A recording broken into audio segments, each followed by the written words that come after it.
ஒரு சீன தேசத்து அரசர் இருந்தார். அவருக்கு வயசாயிட்டுது. அவருக்கு அடுத்தபடியாக அவருடைய புள்ள பட்டத்துக்கு வரணும், ஆட்சி பொறுப்பை ஏற்றுக்கணும். ஒரு நல்ல தலைவனுக்கு இருக்க வேண்டிய பண்புகள்லாம் தன்னுடைய மகனுக்கு இருக்கணும்னு விரும்பினார் அந்த அரசர்.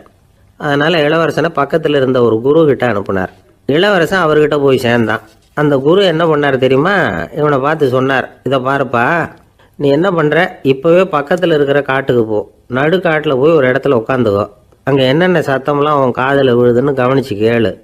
உன் காதில் விழுந்த ஓசைகள் என்னென்னங்கிறத என்கிட்ட வந்து சொல்லு, அதுதான் எனக்கு தெரியணும், உனக்கு வேலையும் அதுதான் அப்படின்னு சொல்லி அனுப்பி வச்சுட்டார். இளவரசன் காட்டுக்கு போனான். குரு சொன்னபடியே ஒரு இடத்துல உட்காந்து கவனித்து கேட்டான். அதுக்கப்புறம் குருக்கிட்ட திரும்பி வந்தான். என்னென்ன சத்தம்லாம் கேட்ட அப்படின்னு கேட்டார் குரு. குருவே, காட்டில் நான் பறவைகள் சத்தம்லாம் கேட்டேன், மிருகங்களின் ஓசையையும் கேட்டேன், இதை தவிர இடி மின்னல் மழை இதுகளோட சத்தத்தையும் கேட்டேன் அப்படின்னா. குரு யோசனை பண்ணார், நீ இன்னமும் சரியாக கேட்கல, அதனால் மறுபடியும் காட்டுக்கு போ, கொஞ்ச நாள் தங்கியிருந்து கேட்டுட்டு வா அப்படின்னார். இளவரசனுக்கு ஒன்றும் புரியல. இருந்தாலும் குருவின் கட்டளையாச்சே, மறுக்க முடியுமா? உடனே அவன் மறுபடியும் காட்டுக்கு போனான். ஒரு இடத்துல உட்காந்தான். கொஞ்ச நேரம் உன்னிப்பாக கவனித்து கேட்டான். சில நாள் கழித்து குருக்கிட்ட திரும்பி வந்தான். குருவே, இந்த தடவை சில துல்லியமான சத்தங்களை எல்லாம் கேட்டான். தேனி பறக்கிற சத்தம், நீரோடையின் மெல்லிய ஓசை, இதெல்லாம் கேட்டேன்னா. குரு சிரிச்சார். நீ மறுபடியும் காட்டுக்கு போ, இன்னும் சில நாள் அங்கே இரு, முழுமையாக கவனமாக கேட்டுக்கிட்டு வா அப்படின்னு சொல்லி அனுப்பி வச்சுட்டார். இளவரசனுக்கு குழப்பம் அதிகமாயிட்டுது. ஒன்றுமே புரியல. மறுபடியும் காட்டுக்கு போனான். மௌனமாக ஒரு இடத்துல உட்காந்துட்டான். அப்படியே தியானத்தில் ஆழ்ந்துட்டான். சில நாளில் அவனுக்கு இதுவரை கேட்காத ஓசைகள்லாம் கேட்க ஆரம்பிச்சிட்டுது. இதைத்தான் நான் கேட்கணும்னு என்னுடைய குரு எதிர்பார்த்துருக்கிறாருங்கிறத புரிஞ்சுக்கிட்டான். உடனே குரு கிட்ட ஓடனான். குருவே, இந்த தடவை காதுகளுக்கு கேட்க முடியாத சில ஓசைகளை கூட என்னால் உணர முடிஞ்சுது. பூ மலருகிற ஓசை, சூரியனால் பூமி சூடாகிறப்போ எழுகிற ஓசை, காலை பனித்துளி இந்த புல்லுலாம் குடிக்கிற ஓசை, இது எல்லாம் என்னால் நல்லா கேட்க முடிஞ்சுது அப்படின்னா. குருவுக்கு இப்போ தான் திருப்தி ஏற்பட்டு தான். இளவரசனை பார்த்து சொன்னார், இதை பாருப்பா, இப்போ தான் நாட்டை ஆளுகிற தகுதி உனக்கு வந்திருக்குது அப்படின்னு சொல்லி அதுக்கு விளக்கமும் கொடுத்தாராம். எந்த அரசன் தன்னுடைய மக்களின் எதையும் பேசுகிற மௌன மொழியை, மௌன வார்த்தைகளை கேட்குறானோ அவன் தான் ஆள தகுதி உள்ளவன். எந்த அரசன் தன்னுடைய மக்களின் உணர்ச்சிகளை உண்மையாக உணர்றானோ அவன் தான் முதன்மையான அரசன். போலி வார்த்தைகளை மட்டும் கேட்டுட்டு பல மௌன ராகங்களை காதில் வாங்கிக்காதவன் அரசனே இல்லை. எந்த நாட்டில் எப்போ ஒரு அரசன் தன்னுடைய மக்களின் உணர்ச்சிகளை கேட்க மறுக்கிறானோ அன்னையிலிருந்தே அந்த நாடு அழிய தொடங்குது அப்படின்னு அர்த்தம். இதுதான் அந்த குரு இளவரசனுக்கு போதிச்சது. வாயால் பேசுகிறத மட்டும் கேட்டு ஏமாறக்கூடாது, உணர்ச்சிகளையும் கேட்கறதுல தான் மனப்பக்குவம் உண்டாகும். மக்கள் உணர்ச்சிகளை புரிந்து கொள்ளாத அரசர்கள் நீடிச்சிருக்க முடியாது. அது மாதிரி நாடுகளில் அடிக்கடி குழப்பம் தான் உண்டாகும். அப்படி இருந்தால் அடிக்கடி ஆட்சி மாறிக்கிட்டு இருக்கும். அப்படிப்பட்ட ஒரு தேசம், அங்கே ஒரு சிறைச்சாலையில் 3 கைதிகள் பேசிக்கிட்டு இருந்தாங்க. ஒருத்தன் சொன்னான், நான் இந்த நாட்டு ராஜாவை எதிர்த்து பேசிக்கிட்டு இருந்தேன், அதனால் என்னை பிடிச்சி கொண்டாந்து இங்கே போட்டுட்டாங்க அப்படின்னா ஒருத்தன். இன்னொருத்தன் சொன்னான், நான் இந்த நாட்டு ராஜாவை ஆதரித்து பேசிக்கிட்டு இருந்தேன், அதனால் என்னை பிடிச்சி கொண்டாந்து இங்கே தள்ளிவிட்டாங்க அப்படின்னா. அது சரி, நீ என்ன தப்பு பண்ண அப்படின்னு சொல்லி 3வது ஆளை பார்த்து இவங்க கேட்டாங்க. அதுக்கு அந்த ஆள் சொல்கிறான், நான் தான் இந்த நாட்டு ராஜா அப்படின்னா. இந்த உலகத்தில் உண்மையாகவே வேதாந்தம் பேசுகிறவங்களும் உண்டு, உள்ளுக்குள்ளே வேற மாதிரி இருந்துக்கிட்டு வெளியில் வேதாந்தம் பேசுகிறவங்களும் உண்டு. ஒரு ஆள் இருந்தார். அவரும் ஒரு கடை வச்சு வியாபாரம் பண்ணிக்கிட்டு இருந்தார். மகா கஞ்சன், யாருக்கும் எந்த உதவியும் செய்ய மாட்டார்.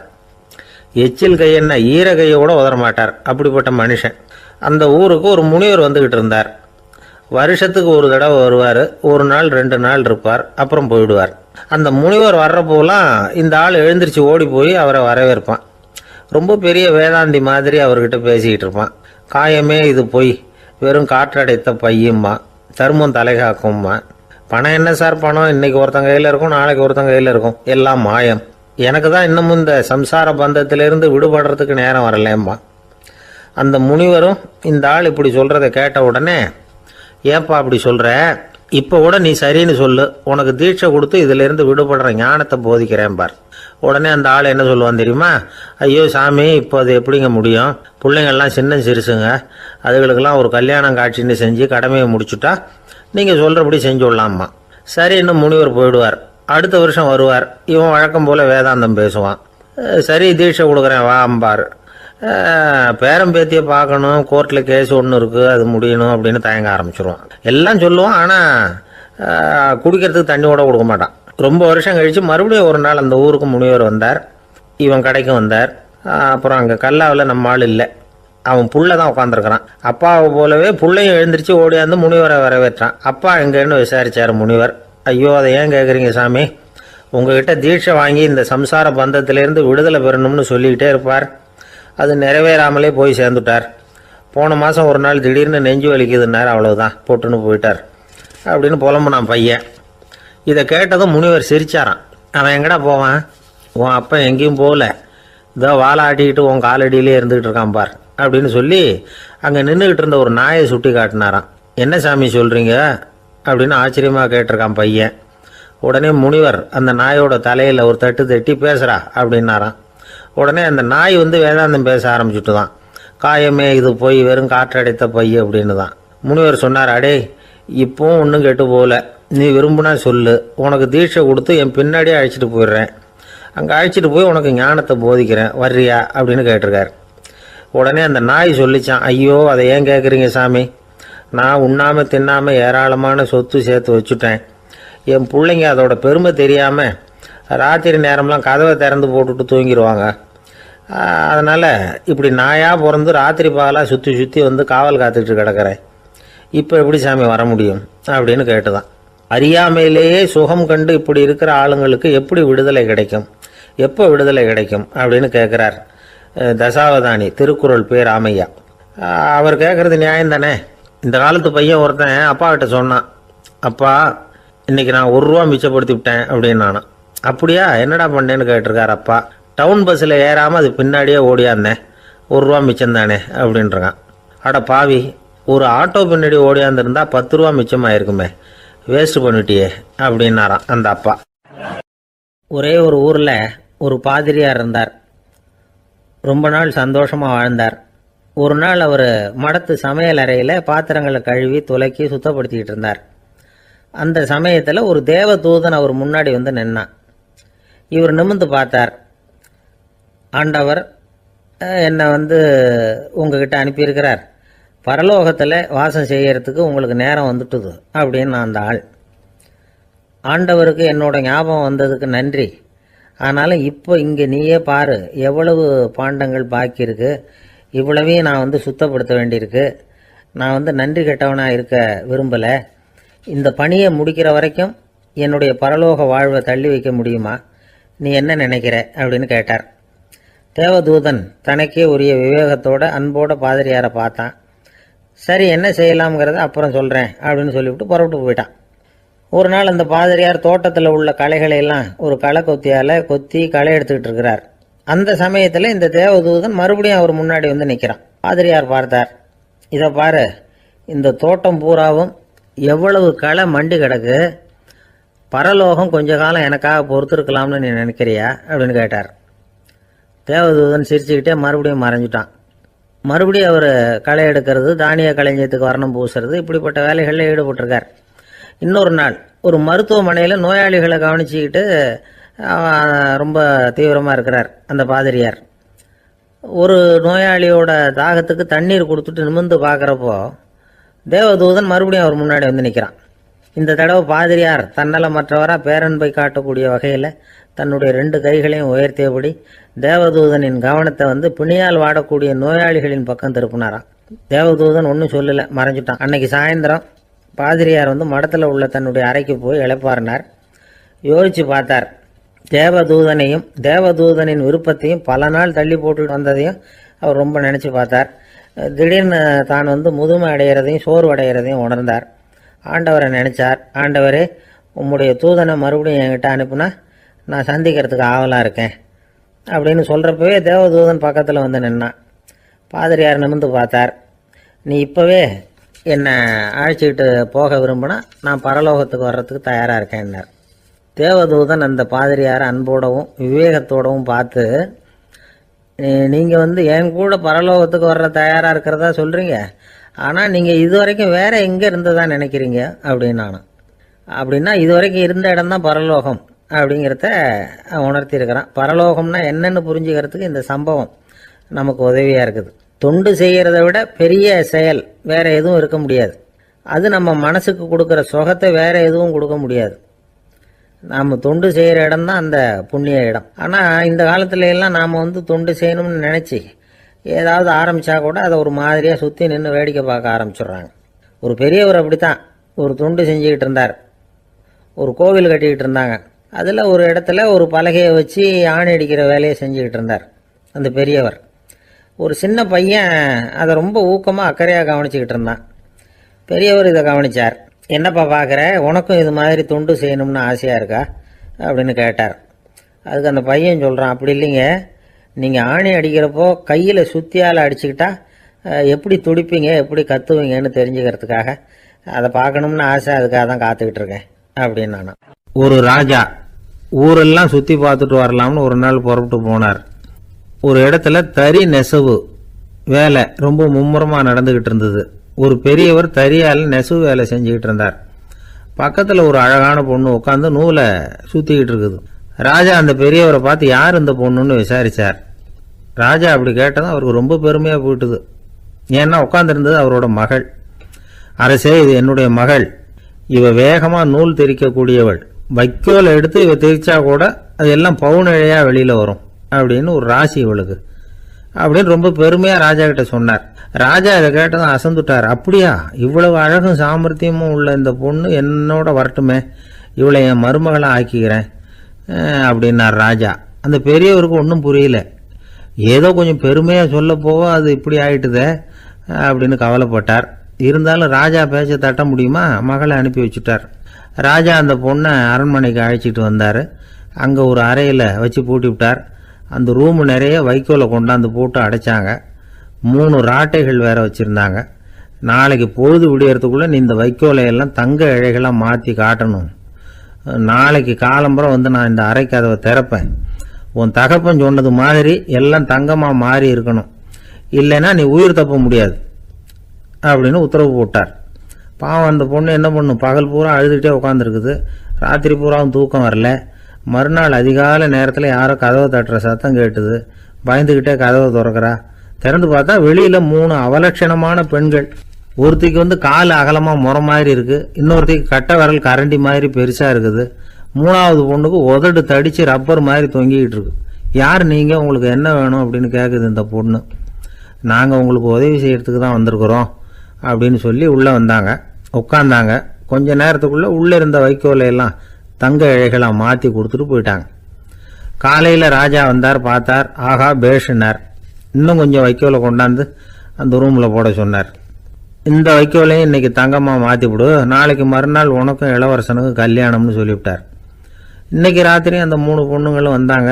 வைக்கோலை பொண்ணு இழைகளாக மாற்றினாங்க, புறப்பட்டாங்க. இந்த பொண்ணு அவங்க காலில் விழுந்து வணங்கினா. என் உசுரை காப்பாற்றினீங்க, உங்களுக்கு நான் என்ன கைமாறு செய்ய போகிறேன் அப்படின்னா. பயப்படாத, நீ விரும்பினா எங்களுக்கு ஒரு உதவி செய்யலாம். உன்னுடைய கல்யாணத்துக்கு நாங்கள் 3 பேரும் வரோம். நீ எங்களை வரவேற்று ராஜாக்கிட்டையும் இளவரசர்கிட்டையும் நாங்கள் உன்னோட பெரியப்பா பொண்ணுங்கன்னு சொல்லி அறிமுகப்படுத்தி வை, நாங்கள் விருந்து சாப்பிட்டுட்டு போயிடுறோம் அப்படின்னாங்க. ரொம்பவும் சந்தோஷமாக சரின்னு ஒத்துக்கிட்டா. கல்யாண நாள் வந்தது. கல்யாணம் ரொம்ப கோலாகலமாக நடந்துக்கிட்டு இருக்கு. எல்லா தேசத்து ராஜா ராணிகளும் வந்துக்கிட்டு இருக்கிறாங்க. அந்த 3 அவலட்சணமான பொண்ணுங்களும் சேர்ந்தாங்க. யார் இவங்கன்னு கேட்டார் ராஜா. என் பெரியப்பா பொண்ணுங்க அப்படின்னா அந்த பொண்ணு. காலும் உதடும் கட்டை விரலும் ஏன் இப்படி உங்களுக்கு அவலட்சணம் ஆயிட்டுது அப்படின்னு கேட்டார். அதுக்கு அந்த பொண்ணுங்க பதில் சொன்னாங்க. என்ன செய்யறது, ஓயாமல் வைக்கோலை நூற்று ஒருத்தியோட கட்டை விரல் அப்படி கரண்டி மாதிரி ஆயிட்டுது. நாக்கில் தொட்டு தொட்டு திரிச்சதுனால ஒருத்தியோட உதடு அப்படி ஆயிட்டுது. காலால் கட்டையை அழுத்தி அழுத்தி தறி போட்டதுனால இன்னொருத்தையோட கால் அப்படி ஆயிட்டுது. உங்கள் மருமகளாக வந்திருக்கிற இந்த பொண்ணு அந்த 3ஐயுமே செய்ய தெரிஞ்சவ தான். என்ன ஆக போகுதோ இன்னும் கொஞ்ச நாளில் அப்படின்னாங்க. அவ்வளவுதான். ராஜா பயந்துட்டார். அம்மா, இன்னையிலேருந்து நீ இளவரசனின் மனைவி. நீ எப்பவும் அழகாக இருக்கணும், அதனால் நீ இனிமேல் வைக்கோலை திரிக்கவே கூடாது அப்படின்னு உத்தரவு போட்டார். அவளை இக்கட்டான சூழ்நிலையிலிருந்து காப்பாற்றின அந்த 3 பொண்ணுங்களும் சந்தோஷமாக திரும்பி போயிட்டாங்களாம். சுவாமி சின்மயானந்தர் இந்த கதையை சொல்லியிருக்கிறார். தன்னலம் மறந்து சுயலாபத்தை தியாகம் செய்கிறது வைக்கோல்ல இருந்து தங்க இழைய நூக்கிறது மாதிரி அப்படிங்கிறார் அவர். அது இருக்கட்டும், இப்ப நம்ம கதைக்கு வருவோம். ஒரு ராஜா தன்னோட மகனுக்கு சுயவரம் நடத்தினார். எல்லா தேசத்தில இருந்தும் ராஜகுமாரர்கள் வந்திருந்தாங்க. ராஜகுமாரியை கல்யாணம் பண்ணிக்கலாம்ங்கிற ஆசையில் சுயம்பர மண்டபத்திலிருந்து எல்லா ராஜகுமாரர்களும் அலறி அடிச்சுக்கிட்டு வெளியில் ஓடி வந்துகிட்டு இருக்கிறாங்களாம். ஏன் அப்படி எல்லாரும் மிரண்டு போய் ஓடி வர்றாங்கன்னு கேட்டார் ஒருத்தர். அதுக்கு இன்னொருத்தர் விவரம் சொன்னார். ராஜகுமாரியை இன்னைக்கு தான் அவங்க நேரில் பார்த்தாங்களாம், அதுதான் அப்படி ஓடி வந்துகிட்டு இருக்கிறாங்க அப்படின்னார். கப்பல் கடலில் போய்கிட்டு இருக்கு. புயல், சூறாவளி, அலையெல்லாம் பெருசு பெருசாக ரொம்ப உயரமாக உண்டாகுது. கடுமையான காற்றிலேயும் வேகமான அலைகள்லேயும் சிக்கி அந்த கப்பல் தடுமாறுது. திசை மாறி போச்சு. எந்த பக்கம் போயிட்டு இருக்கிறோம்னே தெரியல. அந்த கப்பலை செலுத்திக்கிட்டு இருந்த மாலுமி ரொம்ப சாமர்த்தியமாக செயல்பட்டார். தன்னுடைய அறிவாற்றலையும் திறமையையும் முழுமையாக பயன்படுத்தினார். அந்த கப்பலை கட்டுப்படுத்தினார். மெதுவாக அந்த சூறாவளியிலிருந்து கப்பலை காப்பாற்றி கரைக்கு கொண்டுட்டு வந்து சேர்த்துட்டார். மாலுமின்னு ஒருத்தர் இருந்ததுனால அந்த மரக்கலம் காப்பாற்றப்பட்டது. மாலுமின்னு ஒருத்தர் இல்லைன்னு வச்சுக்கோங்க, அந்த கப்பலோட கதி என்னவா இருக்கும் யோசிச்சு பாருங்க. ஒரு கோபக்காரனுடைய நிலைமையும் அப்படித்தானா. கோபக்காரன்கிறவன் ஒரு மாலுமி இல்லாத மரக்கலம் அப்படிங்கிறார் நபிகள் நாயகம். கொந்தளிக்கிற கடல்ல கொடுமையான அலைகளின் உச்சியில் அல்லல் படுகிற மரக்கலத்தை விட மோசமானது கோபக்காரனின் நிலைமை அப்படிங்கிறது அவருடைய கருத்து. அது மாதிரி இதுன்னு சொல்லல, அதை விட மோசம் இது அப்படிங்கிறார். ஏன் தெரியுமா? ஒரு கப்பல் கடல்ல தடுமாறினா அதை சரிப்படுத்த மாலுமி இருக்கிறார். அவர் தன்னுடைய சாமர்த்தியத்தினால் அதை கட்டுப்படுத்தி சரியான வழிக்கு கொண்டுட்டு வந்துடுவார். ஆனால் கோபக்காரனுடைய நிலைமை அப்படி இல்லை அப்படிங்கிறார் நபிகள் நாயகம். மனித மனம் ஒரு மரக்கலம், அறிவு அதில் இருக்கிற மாலுமி. மாலுமி மரக்கலத்தை செலுத்துகிறான், அவனுக்கு கட்டுப்பட்டு அது ஓடுது. ஆனால் கோபக்காரனுங்கிற மனுஷங்கிட்ட அறிவுங்கிற மாலுமி சரியாக வேலை செய்ய மாட்டான். ஏன்னா கோபம் அந்த மாலுமியின் கண்களை அவிச்சிரும், காதுகளை கேட்காம பண்ணிவிடும். கண்ணையும் காதையும் மூடிவிட்டு கப்பலை ஓட்டுனா எப்படி ஓட்டுறது? அதனால் கோபக்காரன் மாலுமி இல்லாத மரக்கலம். இடி மின்னலில் மாட்டிக்கிட்டு கஷ்டப்படுற கப்பல் மாதிரி கஷ்டப்படுறான். பெரியவங்கள்லாம் என்ன சொல்கிறாங்க? உனக்கு கெடுதல் பண்ணவனுக்கும் நீ நன்மையை செய், எவருடைய விருப்பு வெறுப்பையும் பொருட்படுத்தாதே. பரம எதிரிக்கும் நீ நன்மை செய்ய ஆரம்பித்தா உன்னுடைய தூய நிலையை பார்த்துட்டு அவனும் உனக்கு நெருக்கமான நண்பனாக ஆயிடுவான். இதுதான் பெரியவங்க நமக்கு சொல்லியிருக்கிறது. புனித குரான் சொல்கிறது என்ன? தீமையை நன்மையை கொண்டே நீர் தடுத்து கொள்ளும் அப்படின்னு சொல்லப்பட்டிருக்கு. அதில் இன்னா செய்தாரை ஒருத்தல் அவர் நாண நன்னயம் செய்து விடல் அப்படிங்கிறார் திருவள்ளுவர். செல்வந்தர் ஒருத்தர்கிட்ட ஒரு சிறுவன் ஆடு மேய்ச்சிக்கிட்டு இருந்தானா. பெரியவர் அவனை கூப்பிட்டு, நீ நேராக போய் ஒரு ஆட்டில் உள்ள ரொம்ப நல்ல பகுதி எதுவோ அதை எடுத்துக்கிட்டு வா அப்படின்னாரான். இவன் போனான். ஒரு ஆட்டு உடம்புல இருந்த நாக்கு, இருதயம், இது ரெண்டையும் எடுத்துகிட்டு கொடுத்தானான். பெரியவர் வாங்கி பார்த்தார். அதுக்கப்புறம் இப்போ நீ போய் இன்னொரு ஆட்டில் இருக்கிற ரொம்ப கெட்ட பகுதி எதுவோ அதை எடுத்துகிட்டு வா அப்படின்னாரான். இவன் போய் எடுத்துகிட்டு வந்தான். அவன் கையில் இருந்தது மறுபடியும் அதே மாதிரி நாக்கு, இருதயம், இது ரெண்டும் தான். என்னது இப்பவும் அதையே கொண்டுட்டு வந்திருக்கிற அப்படின்னாரான் பெரியவர். இவன் சொன்னானா, ஒரு உடம்புல உள்ள ரொம்ப நல்ல பொருளும் இதுதான், ரொம்ப கெட்ட பொருளும் இதுதான் அப்படின்னானா. இளம் வயசில் இப்படி பதில் சொன்னவர் தான் பேரறிஞர் லுக்மானுல் ஹக்கீம் அவர்கள். கோபப்படாமல் இருந்தால் இது ரெண்டும் நல்லா வேலை செய்யும், கோபப்பட்டால் இது ரெண்டும் மோசமாக வேலை செய்யும். அதை புரிஞ்சுக்கிறதுக்காகத்தான் இன்றைக்கி இந்த தகவல். கோபம் வந்துட்டால் நாம் என்ன செய்கிறோங்கிறது நமக்கே தெரியாது. ஒருத்தர் டாக்டர்கிட்ட போனார் அவசரமாக.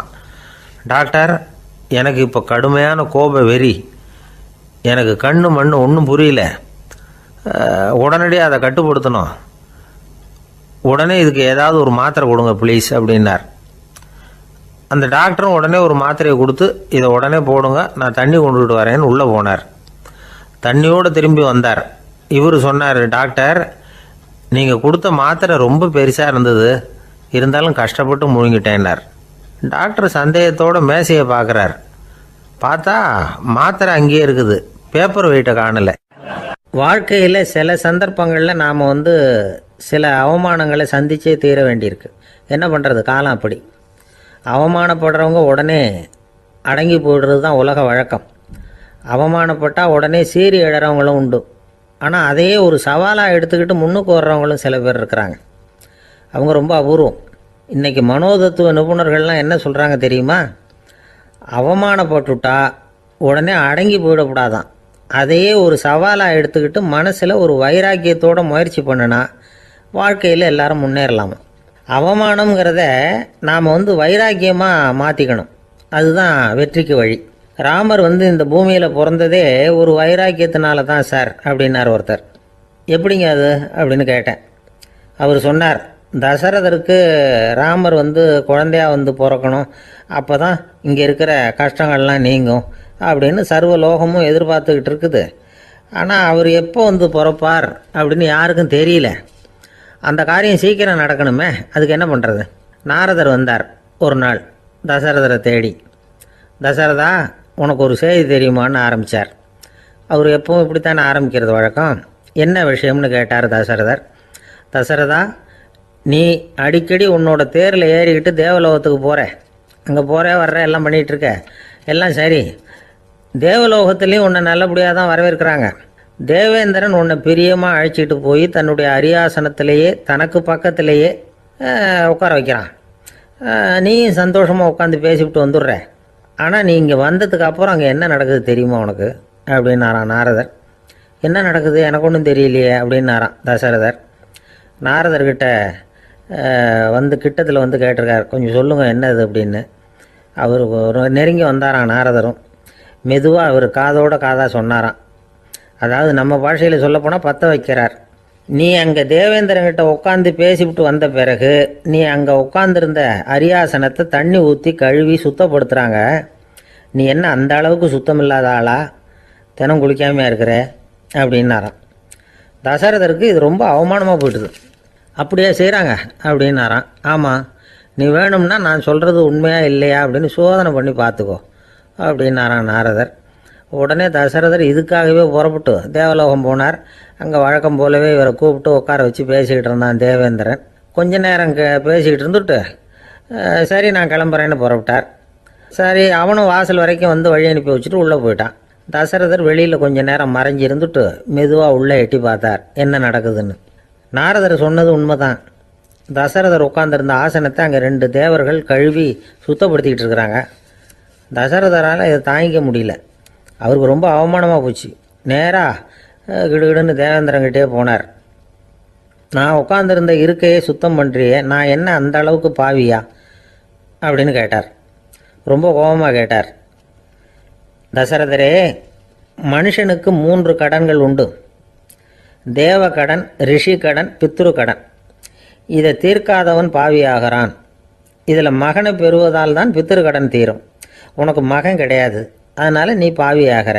பாவி உட்காந்துருந்த இடம்ங்கிறதுனால அதை சுத்தம் செய்ய வேண்டியது எங்கள் கடமை அப்படின்னு நானும் தேவேந்திரன்.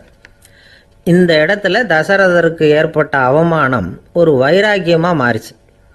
தேவேந்திரனே கேட்டுக்கோ, ஒரு மகனை பெற்ற பிறகு தான் இந்த சபையில் மறுபடியும் அடி எடுத்து வைப்பேன் அப்படின்னு சொல்லிவிட்டு போயிட்டாரான்.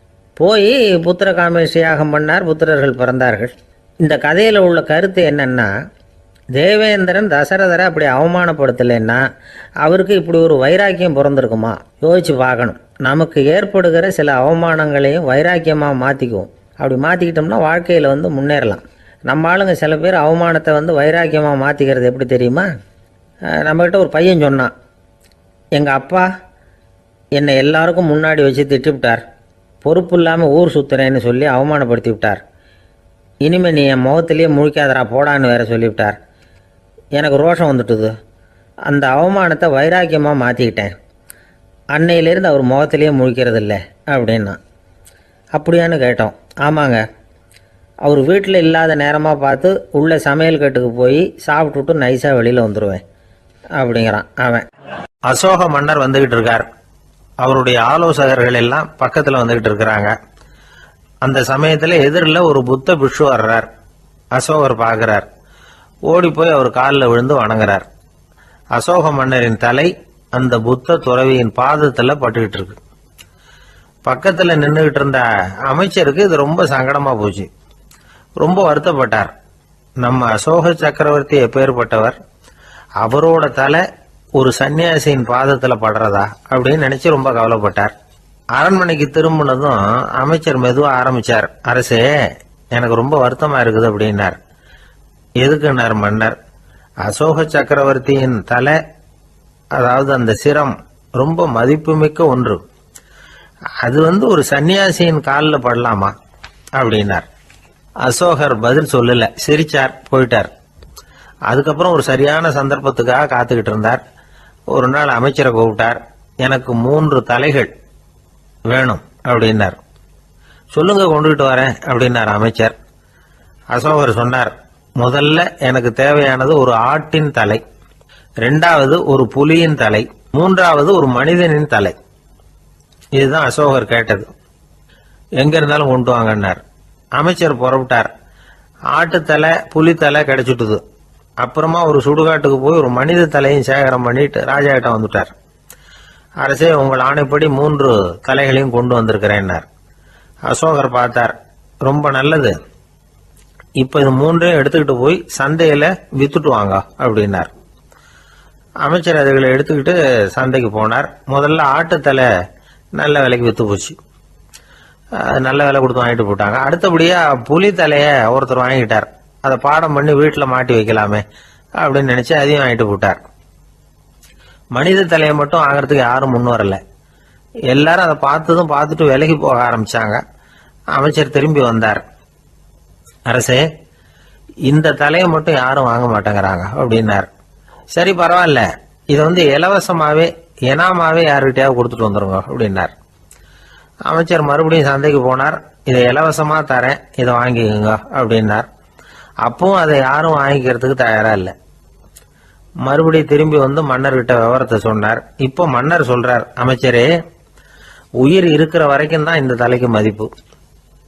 ஜீவன் போனதுக்கு அப்புறம் அதோட மதிப்பும் போயிடுது.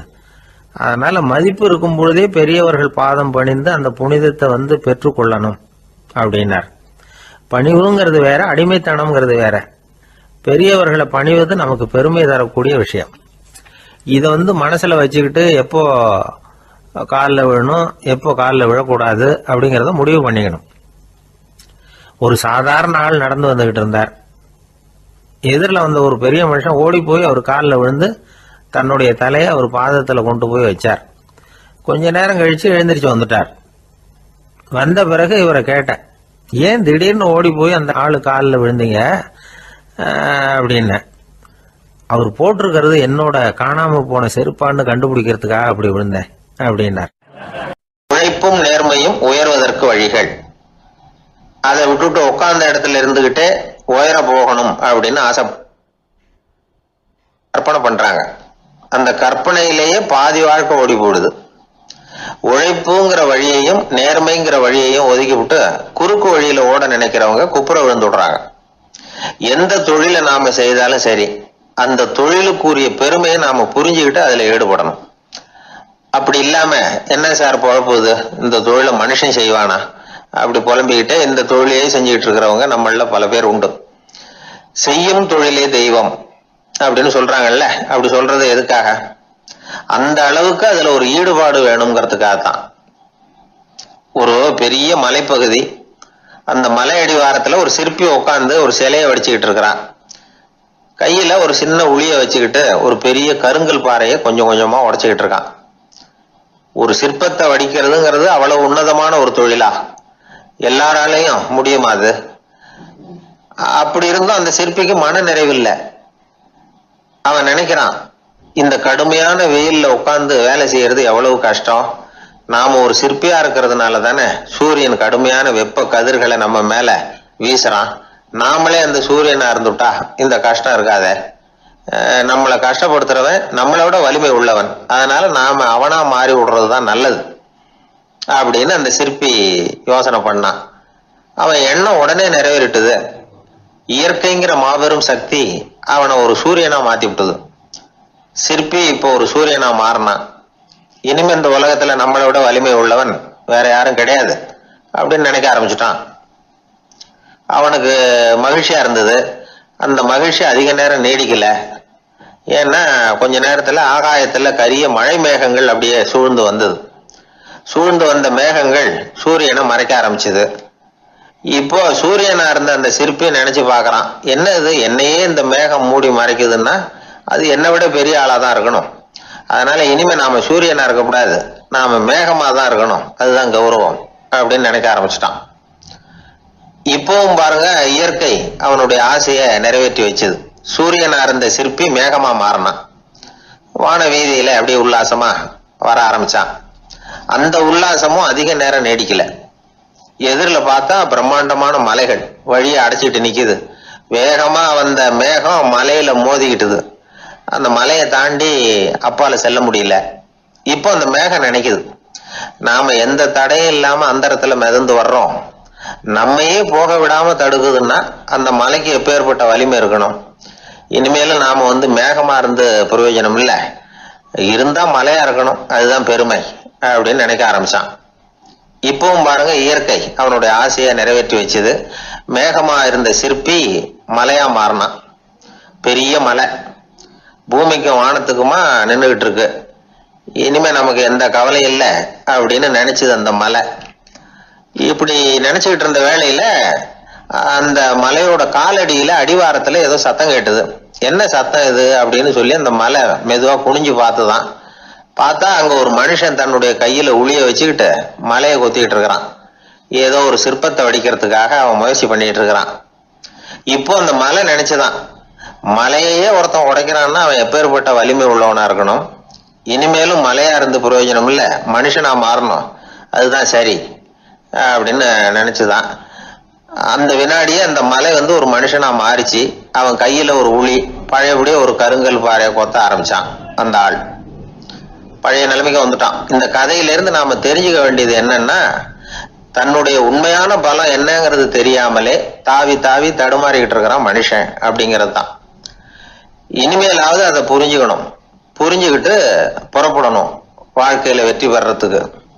ஒரு குடும்ப தலைவருக்கு விபரீதமா ஒரு ஆசை வந்துதான். அதாவது ஒரு நாள் பூராவும் புடவை கட்டிக்கிட்டு மனைவி செய்கிற வீட்டு வேலைகள், சமையல் வேலைகள் எல்லாத்தையும் தானே செய்யணும், மனைவிக்கு ஆண் வேஷம் போட்டு ஆபீஸுக்கு அனுப்பி வச்சுடணும் அப்படின்னு ஆசைப்பட்டான். இதுதான் அந்த ஆசை. அதே மாதிரி செஞ்சான். பெண் வேஷத்துல சமையல் பண்ணிட்டு இருந்தான். இருட்டி விட்டுது. இந்த சமயத்துல வாசல் கதவு தட்டப்படுற சத்தம் கேட்டுது. ஓடி போய் திறந்தான்.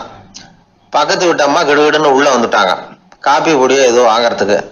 இவன் பயந்து போய், கமலாம்மா, நான் சுசீலா இல்ல, சுசீலாவோட புருஷன், பெண் வேஷத்துல இருக்கிறேன், சும்மா ஒரு சேஞ்சுக்காக அப்படின்னா. உடனே அந்த அம்மா கிட்ட பயப்படாத, நானும் கமலா இல்ல, கமலாவோட புருஷன், இதுவும் சும்மா ஒரு சேஞ்சுக்காகத்தான் அப்படின்னு. இப்படி வாழ்க்கைய விபரீதமா நினைச்சுக்கிட்டு வேற வேற கற்பனைகள்ல வீணாக்கிக்கிட்டு இருக்கிறவங்க தான் ரொம்ப அதிகம். நாம அதுவா மாறணும்னு நினைக்கிறது தப்பு, நாம இருக்கணும் அப்படின்னு நினைக்கிறது தான் உண்மை, அதுதான் சரி. அந்த சிற்பி என்னென்னோ கற்பனை பண்ணி கடைசியில மறுபடியும் சிற்பியாகவே சேர்ந்தான் பாருங்க.